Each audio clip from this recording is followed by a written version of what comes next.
আসসালামু আলাইকুম রহমতুল্লাহি ওয়া বারাকাতুহু। শেখ ওয়ালাইকুম আমি লন্ডন সালাম রহমতুল্লাহ বরকাত। জি।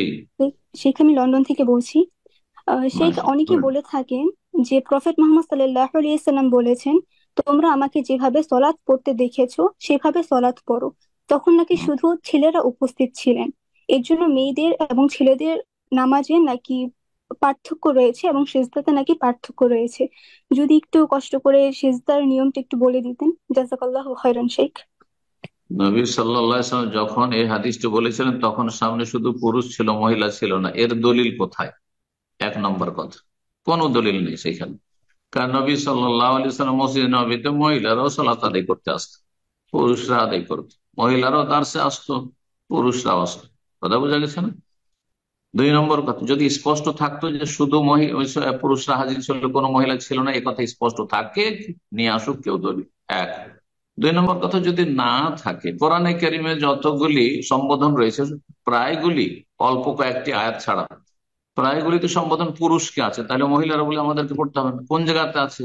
একটা জায়গায় শুধু আকিমনাস সালাওয়াতিনাস যাকাত, তাও নবী সাল বিবিগণকে। আজকালকার মহিলা বলে আমাদেরকে তো নামাজ পড়তে বলা হয়নি, আকিমুস সালাত ওয়া আতুজ যাকাত বলা হয়েছে। হে পুরুষরা, তোমরা সালাত কায়েম করো, যাকাত দাও। বোঝা গেছে? ইয়া আইয়ুহান নাসু তাকু, ইয়া আইয়ুহাল্লাযীনা আমানু, ঠিক আছে, ওগুলোতে ইমানদার মুসলিম। ইমানদার তো আল্লাযীনা আমানু, তো পুরুষ। হ্যাঁ, আল্লাতী আমান্না, আল্লাতী আমান্না বা আল্লাতী আমানাত।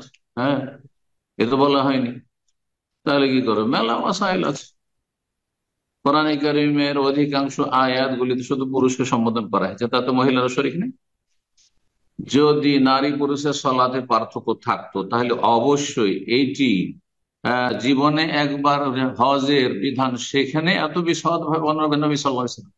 প্রতিদিন 5 ওয়াক্ত সালাত মহিলাদেরকে আদায় করতে হবে, স্পষ্ট একটি হাদিস থাকতো না যে হে মহিলারা, তোমরা কিন্তু আয়েশার মতো নামাজ পড়ো, তোমরা আমার ফাতেমার মতো নামাজ পড়ো, তোমাদের নামাজের তরিকা হচ্ছে এই। একটি হাদিস নিয়ে আসো? কোনো হাদিস নেই, কোনো হাদিস নেই।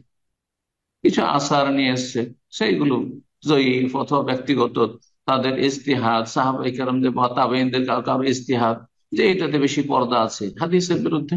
নবী সাল্লাল্লাহু আলাইহি ওয়াসাল্লাম বলেছে, কুকুরের মতো করে হাত বিছিয়ে বসিও, আর মহিলা সিজদা করিও না। কুকুরের মতো হাত বিছিয়ে মহিলারা সিজদা করবে না? মোটেই না।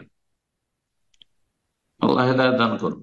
এগুলি হচ্ছে মজহাবি অন্ধত্ব, মজহাবি গোঁড়ামি থেকে বেরিয়ে আসতে হবে। কোরআন সুন্নাহ উদার চিত্তে মেনে নিতে হবে, দলিলের অনুসরণ করতে হবে। আল্লাহ রাব্বুল আলামিন কোরআনে বলেছেন, ইত্তাবিউ মা উনজিলা ইলাইকুম মির রাব্বিকুম, তোমরা অনুসরণ করো যা তোমাদের রবের পক্ষ থেকে নাজিল হয়েছে। নাজিল হয়েছে কোরআনে কারীম, নাজিল হয়েছে হাদিস, শেখার কিতাব নাজিল হয়নি। ইজতিহাদ, তাতে অনেক ভুল ফতোয়া রয়েছে, সবগুলিকে কষ্টি পাথরে যাচাই করতে হবে দলিল কোরআন সুন্নাহ। যদি থাকে নবী সাল্লাল্লাহু আলাইহি ওয়াসাল্লামের সুন্নাহ, খোলাফায়ে রাশিদিনের সুন্নাহ, তাহলে আহলান ওয়া সাহলান, না থাকে তাহলে নয়। সুতরাং নারী পুরুষের সালাতে কোনো পার্থক্য নেই। বারাকাল্লাহু ফিক।